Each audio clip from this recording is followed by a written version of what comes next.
For our tulip, I'll get one purple or lilac 2/6 even inflated, leaving about a 2-inch tail. Burped it a little bit soft. We're going to start at the nozzle end. Make a little small 1/2-inch bubble. Make that into an ear twist.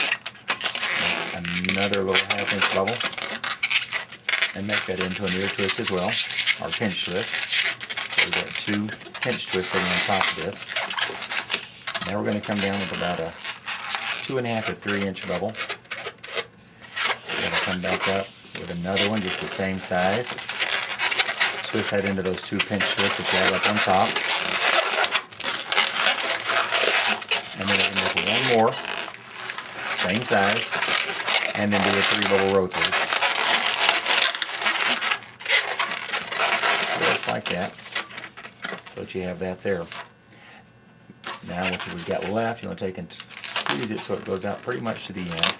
Just soften it up. Grab that little bit of nozzle or nipple that you have on the end, twist it around a time or two, and then tuck it up inside the bird body. And then with what you have left, you want to divide it into 3 equal portions. So figure out about where the thirds would be.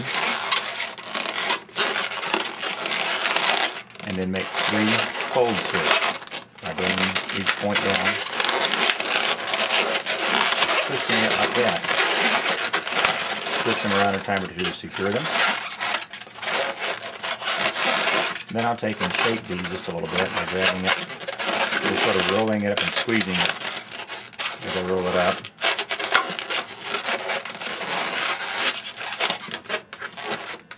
And there is a basic little tulip.